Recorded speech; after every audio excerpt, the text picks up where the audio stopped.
மரியாதைக்குரிய மோடி அவர்களை தமிழகமும் மதுரையும் வருக வருக வருக என வரவேற்கிறது.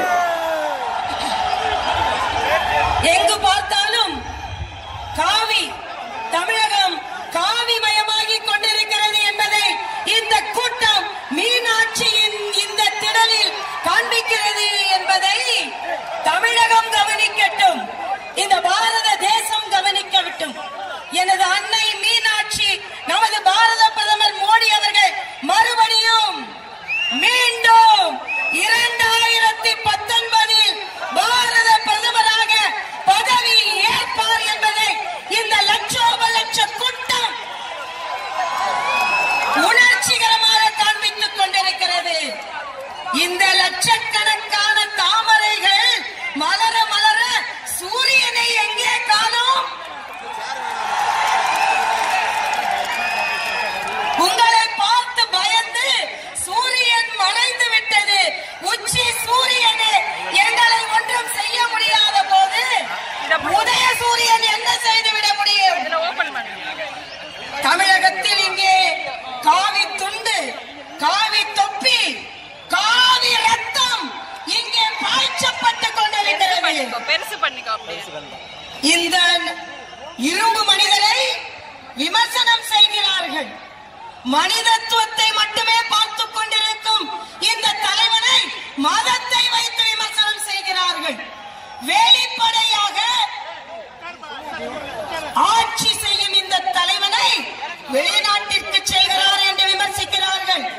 பட்டியலின மக்களுக்கு பட்டியல் இட்டு சாதனைகளை செய்யும் இந்த தலைவனை பட்டியலிட்டு விமர்சிக்கிறார்கள். ஆனால் இந்த விமர்சனம் எல்லாம் தமிழகத்தில் எதிர்மறை விமர்சனங்களை தவிடு பொடியாக்க புறப்பட்டு வந்திருக்கிறது இந்த காவி கூட்டம், இந்த தாமரை கூட்டம்.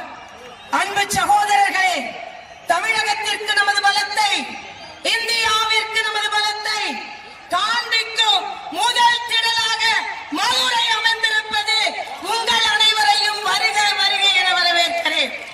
நான் 10 பாராளுமன்ற தொகுதியை சார்ந்தவர்கள் தான் இங்கே கூடியிருக்கிறோம். ஒவ்வொரு பாராளுமன்றமாக நான் கூப்பிடுவேன். அந்த பாராளுமன்றம் மட்டும் எழுந்து உங்களது காவி துண்டுகளையும் கைகளையும் அசைத்து தலைவனுக்கு வணக்கம் சொல்ல வேண்டும் என்று கேட்டுக்கொள்கிறேன். திருநெல்வேலியின் தூத்துக்குடி பாராளுமன்றம், தென்காசி பாராளுமன்றம், விருதுநகர் பாராளுமன்றம், தேனி பாராளுமன்றம், திண்டுக்கல் பாராளுமன்றம், ராமநாதபுரம் பாராளுமன்றம், சிவகங்கை பாராளுமன்றம், திருச்சி, புதுக்கோட்டை, அதே போல எல்லாவிற்கும் மகுடம் சுட்டும் போல மதுரை பாராளுமன்றம். மரியாதைக்குரிய மோடி அவர்களே, இந்த 10 பாராளுமன்றத்தை சார்ந்தவர்கள் சபதம் ஏற்கிறோம். எங்களை தியாகம் செய்து உங்களை நிச்சயமாக 2019 பிரதமராக்கிய தீர்வோம். அதற்கு எத்தகைய தியாகத்தையும் செய்ய இந்த கூட்டம் தயாராக இருக்கிறது என்று சொல்லி அமைகிறேன். இந்த கூட்டம் தயாராக இருக்கிறது. ஏனென்றால் தமிழகத்தில் பாஜக எங்கே எங்கே என்று கேட்டார்கள். என் அருமை சகோதரர்களே, நன்றியுணர்ச்சியோடு உங்களை கூப்பிடுகிறேன். இங்கே என்று காண்பிப்பதற்கு தமிழகம் முழுவதும் இருந்து வரவில்லை. தமிழகம் முழுவதும் இருந்து வரவில்லை. விமர்சனம் செய்தவர்களே, தமிழகத்தில் தாமரை மலருமா என்று கேட்டவர்களே, தமிழகத்தில் தாமரை காலூன்றுமா என்று பரிகசித்தவர்களே, இங்கே பாருங்கள், லட்சோப லட்ச தாமரைகள், லட்சோப லட்ச தாமரைகள். இந்த 10 பாராளுமன்றத்திலும் பாராளுமன்ற உறுப்பினர்களை உங்கள் பாதத்தில் சமர்ப்பிப்போம் என்று உறுதி கூறுகிறேன். ஏனென்றால் தமிழகத்திற்கு என்ன செய்தீர்கள் என்று கேட்கிறீர்கள். இன்று மரியாதைக்குரிய மோடி அவர்கள் எய்ம்ஸ் மருத்துவமனைக்கு அடிக்கல் நாட்ட வந்திருக்கிறார். மரியாதைக்குரிய மோடி அவர்கள் பிரதமர் ஆகும் வரை இந்த நாட்டில் இருந்த எய்ம்ஸின் எண்ணிக்கை 7. ஆனால் நம் பாரத பிரதமர் வந்த பின்பு இன்று அடிக்கல் நாட்டி செயலாற்ற தொடங்கி இருக்கின்ற எய்ம்ஸின் எண்ணிக்கை 13. யாரை பார்த்து கேட்கிறீர்கள்? தமிழகத்திற்கு திட்டங்களை கொடுத்தீர்களா என்று கேட்கிறீர்கள். தமிழகத்திற்கு கொடுத்துக் கொண்டிருக்கும் திட்டங்களை எங்களால் பட்டியலிட முடியும். மறுபடியும் சொல்கிறேன், லட்சோப லட்ச தாமரை சொந்தங்களே, நம் அருமை தலைவரிடம் வெற்றியை சமர்ப்பிப்போம்.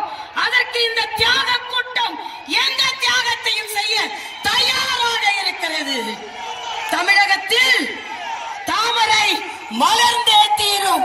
மீண்டும் மோடி, வேண்டும் மோடி, மீண்டும் மோடி, வேண்டும் மோடி, மீண்டும் மோடி, வேண்டும் மோடி. தமிழகத்தில் தாமரை மலர்ந்தே தீரும். நன்றி, வணக்கம்.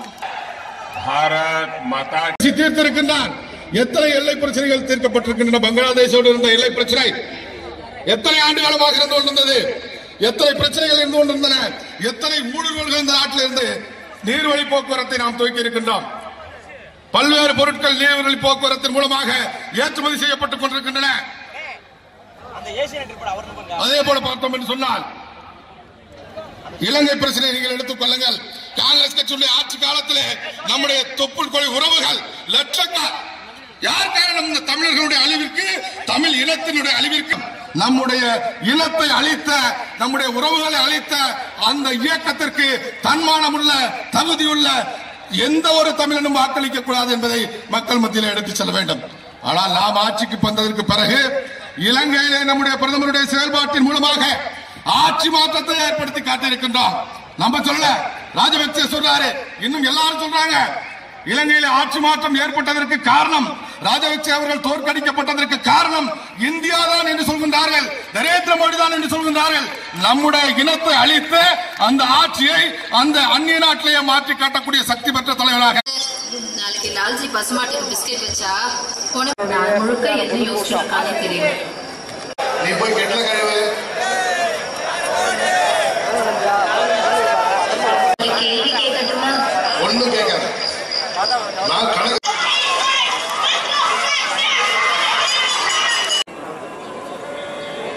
எனக்கு ஒன்று சொல்லுங்க. பகத்சிங், சுகதேவ், ராஜ்குரு இந்த மகாமனிதர்கள் என்ன செஞ்சாங்க?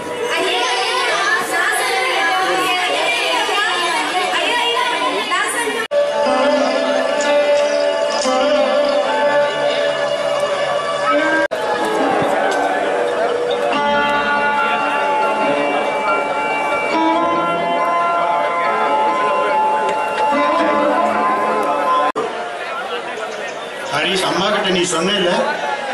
சொன்னங்க ஐயா. ஆனா உங்ககிட்ட இந்த மாதிரி சீரு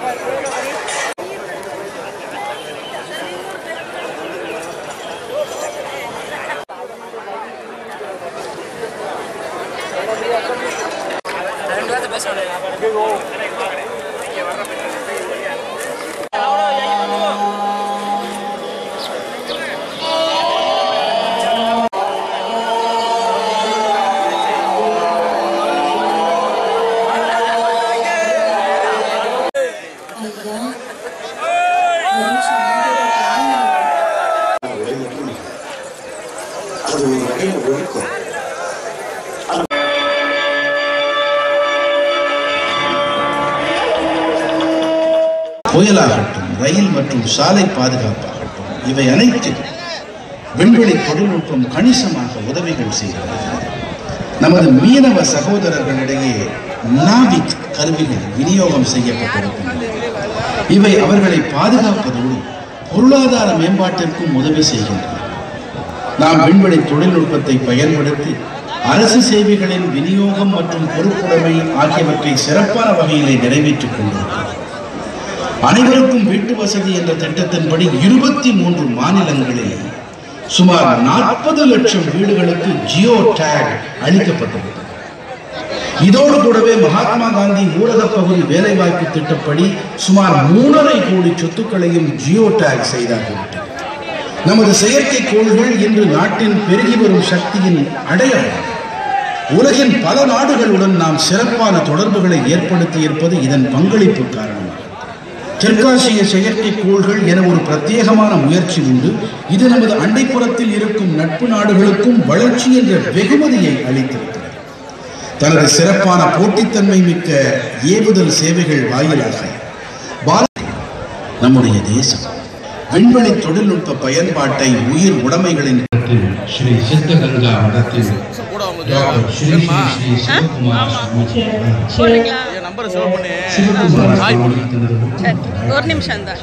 சமூக சேவைக்கு பகவான் பசவேஸ்வர் காயவை அதாவது கடினமான முயற்சிகளை செய்து கடமைகளை சிவபெருமான் வசிப்பதனால் கைலாய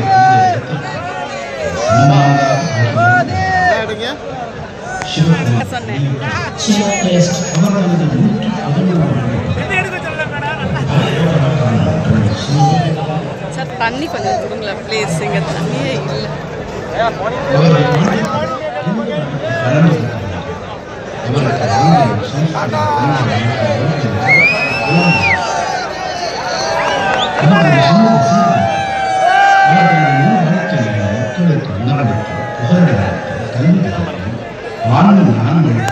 ஏற்பட்ட ஓவியங்களும் கலைப்படைப்புகளும் இருக்கின்றன. அருங்காட்சியகத்தில் அமிர்தா ஷேர்கில், ராஜா ரவிவர்மா, அவனேந்திரநாத் டகோர், ககனேந்திரநாத் டகோர், நந்தலால் போஸ், ஜாமினி ராய், சைலோஸ் முகர்ஜி போன்ற மகத்தான கலைஞர்களின் மிகச்சிறப்பான படைப்புகள் மிக நேர்த்தியாக காட்சிப்படுத்தப்பட்டிருக்கின்றன. நீங்கள் அனைவரும் அங்கே சென்று பாருங்கள். குருதேவ் ரவீந்திரநாத் டகோர் அவர்களின் படைப்புகளை கண்டிப்பாக காணுங்கள் என்று குறிப்பாக உங்கள் அனைவரிடமும் நான் கேட்டுக்கொள்கிறேன். என்ன இது கலை பற்றி